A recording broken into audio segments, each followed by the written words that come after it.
Salut à tous, c'est Nabil, le préparateur physique dans les sports de combat et coach sportif. Aujourd'hui, une nouvelle vidéo sur les dangers d'un mauvais coaching et les dangers du coaching en général. Donc tout d'abord, n'hésitez pas à vous abonner, partager, commenter, liker, ça m'aide pour les référencements et ça me pousse à continuer à faire de nouvelles vidéos. Donc tout d'abord, qu'est-ce que c'est le coaching? Le coaching dans les sports de combat, c'est ce qui va vous permettre d'arriver au poids à la pesée et de pouvoir rebondir, on va dire d'être plus lourd que le poids de la pesée. Je vous donne un exemple tout simple. Vous faites un sport de combat, par exemple de la lutte ou du MMA, vous devez combattre votre catégorie, c'est moins de 77 kilos. La problématique, c'est que pour être performant dans ces sports où il y a de la préhension, ça veut dire que vous allez attraper, tirer, pousser, jeter un adversaire au sol, il faut de la force. Donc, pour avoir de la force, le poids va jouer. Donc, le rapport poids-puissance est important. Le jour, on va dire, de la pesée, vous allez peut-être arriver à 70, j'ai dit 70, 70 kilos ou 70, 300 parce qu'il y a une tolérance. 69 kilos parce que vous avez beaucoup, on va dire, cuté. L'objectif, c'est que le lendemain, le jour du combat ou le jour de la compétition, vous soyez plus lourd. Donc, vous allez faire votre cutting, vous allez vous peser à 70 kilos, on va dire le matin, le vendredi matin, je sais pas, à 10h, 9h. Le lendemain, vous faites votre compétition à midi ou votre combat, je sais pas, vers 17h. Mais vous allez être peut-être à 77, 78 kilos. Et ça va jouer en fait sur la performance. C'est pour ça que tous les combattants en MMA, en lutte, en boxe, c'est moins, on va dire, il y a moins de rebonds parce qu'en fait, le plus important en boxe, ça va être quand même la vitesse. C'est pas le poids. Le poids va pas énormément jouer, entre guillemets, même s'il y a des catégories de poids, mais le plus important, ça va être d'être vif, d'être puissant. Voilà. C'est en fonction aussi de son jeu. Mais voilà, ça sert à ça le cutting. Pourquoi c'est dangereux? Parce qu'on fait quand même une perte de poids qui fatigue l'organisme. On fait une perte, on va dire, assez longue. La première partie va être une perte de poids assez longue où on va perdre du poids progressivement. Plutôt, on va essayer de privilégier la perte de masse grasse, donc du gras. Et après, quand on va arriver, on va dire, sur la fight week, la semaine du combat et de la pesée, on va mettre en place enfin, des protocoles pour perdre du poids encore plus rapidement.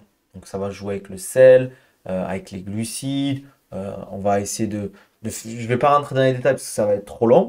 Et aussi, à la dernière partie, ça va être le water cut. C'est là où on va couper l'eau. Il y a plusieurs façons de le faire.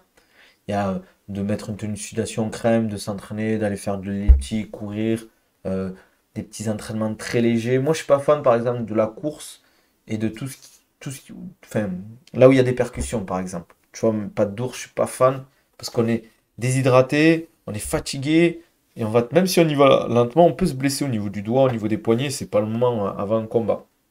Après, il y a les techniques avec le sauna, avec le bain chaud, serviette, tout ça. Je vais pas rentrer non plus dans les détails, mais là, on va perdre énormément de poids en peu de temps. On peut perdre 5 kilos, 6 kilos en quelques heures, en une journée, et pour arriver à la peser au poids et derrière pouvoir rebondir.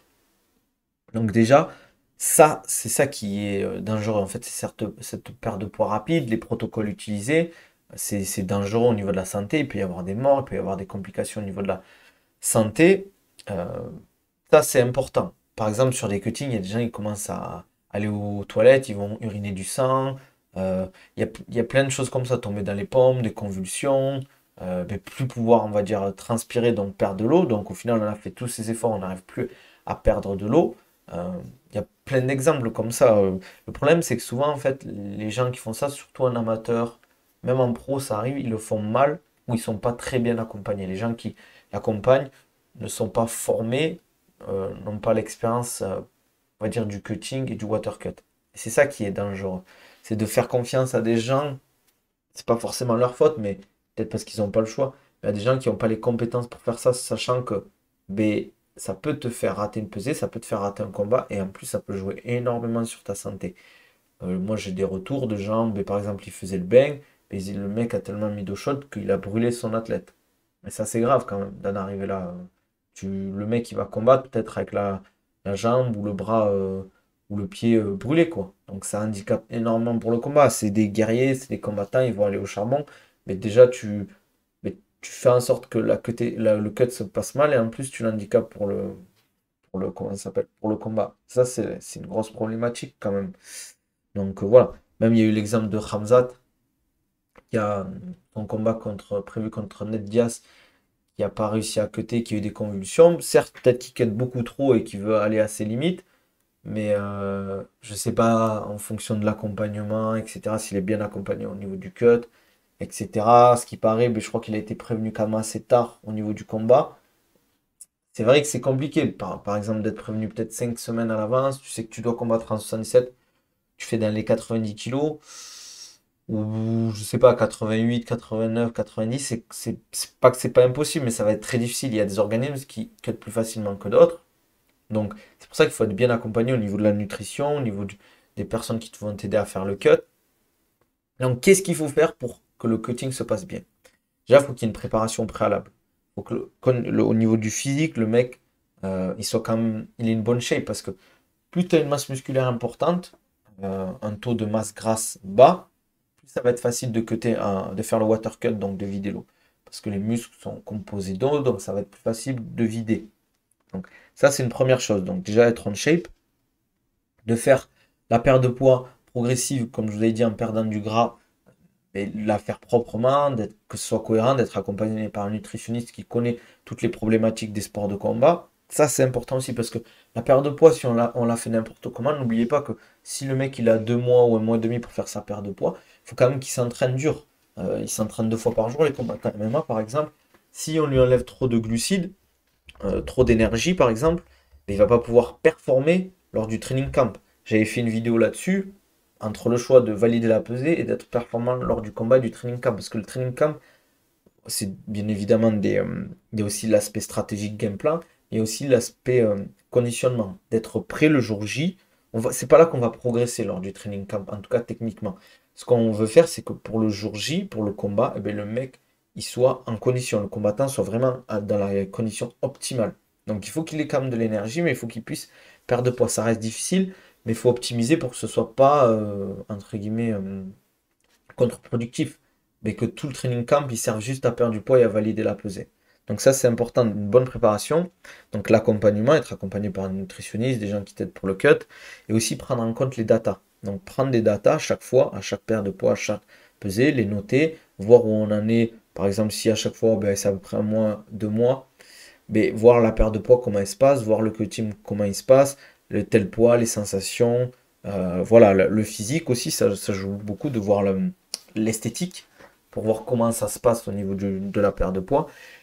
Il faut aussi, en fait, à chaque fois, via ces datas, il faut qu'on évolue. Ça sert à quoi de prendre des datas si derrière on s'en sert pas? Il faut qu'on prenne en charge ces datas. Ok, cette fois-ci, on a fait mieux que la dernière fois. Ben, on va essayer de se concentrer un peu sur ça et de petit à petit ben, progresser pour que ça se passe de mieux en mieux et qu'on soit le plus efficace possible. Parce que on valide la pesée, on recharge, ok, mais si derrière on n'est pas, on va dire, on n'a pas le physique, l'endurance optimale pour le combat, ben c'est dommage au final. Parce que ouais, tu valides ta pesée, tu es content, mais derrière, peut-être qu'au lieu d'être à 100%, tu seras à 90%. Et ça joue à haut niveau. Donc, ce que je dis souvent, enfin, tu sais ce que tu gagnes, mais tu sais pas ce que tu perds des fois. Tu vas gagner du poids, tu vas gagner de la force, mais des fois, tu vas forcément perdre en endurance. Donc, c'est un choix à faire. Je vous donne l'exemple de Sean Brady euh, contre Belal Mohamed à l'UFC à Abu Dhabi, où le main event c'était Makhachev Oliveira. D'après les infos de Aldric Cassata, il dit qu'il était à 89 kilos le jour du combat. Ça veut dire qu'il cut beaucoup, qu'il arrive à bien recharger.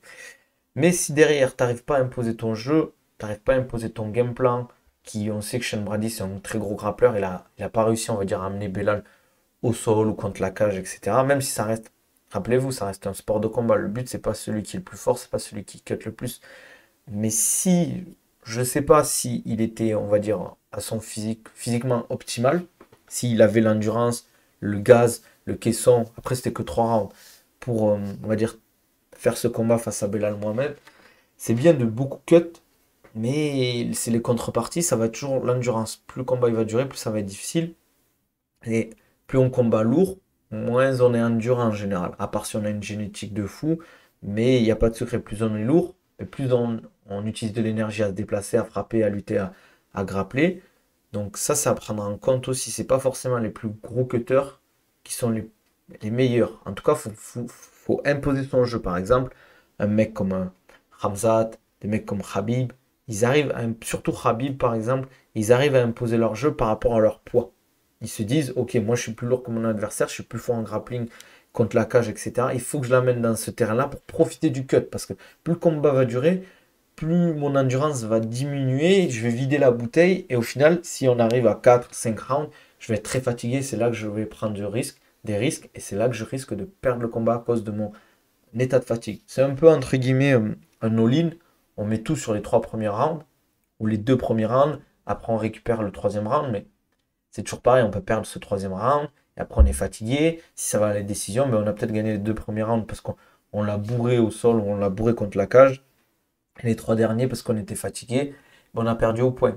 Des fois, ça peut arriver qu'il y ait des décisions. On ne sait pas trop qui a gagné. Au final, ben, on perd parce que ben, les juges l'ont vu qu'on a perdu. Et c'est dommage. Donc voilà. C'était plus pour parler de l'aspect, on va dire, stratégique du combat aussi, que le cutting. C'est important par rapport à ça. C'est bien de beaucoup cut, mais derrière, si on cut trop fort, eh bien, au niveau de l'endurance, ça va diminuer. On ne sera pas aussi performant sur les fins de combat. Donc euh, ça joue beaucoup sur la performance. Donc un mauvais cutting peut nous coûter des combats. C'est pour ça qu'il faut être accompagné pour optimiser le truc. Même s'il se passe quelque chose pendant le cutting, il faut que les mecs soient compétents pour pouvoir réagir et éviter que le combattant ben, il se blesse. Donc ça, c'est important à prendre en compte. Voilà. En tout cas, si vous voulez, entre guillemets, en parler un peu plus, que je rentre un peu plus dans les détails, n'hésitez pas à me dire en commentaire, que je donne plus d'exemples, mon expérience personnelle, ça peut être intéressant aussi. Si vous voulez être accompagné en préparation physique dans les sports de combat, n'hésitez pas à me contacter. Je fais du suivi personnalisé, des programmes personnalisés. Je fais aussi un suivi fighter pour les gens qui n'ont pas forcément les moyens d'être accompagnés, on va dire directement par moi. C'est un truc toutes les 4 semaines, de nouveaux cycles pour le MMA, le grappling gi, no gi, boxe anglaise, boxe pied-point. C'est pas cher, c'est de la qualité, voilà. Et n'hésitez pas à me contacter si vous avez besoin, si vous avez des questions. N'hésitez pas à follow la chaîne, à partager, à liker, à commenter. Ça m'aide beaucoup franchement et ça me fait plaisir tous vos commentaires, tous vos likes à chaque vidéo. Petit à petit on monte. On va continuer à faire ça. On va continuer aussi à parler de nutrition. Ça arrive bientôt une vidéo avec Life Eat, Antoine Wu. On va parler de la nutrition du combattant. J'espère que vous allez kiffer. Je vous dis à la prochaine. Allez, ciao.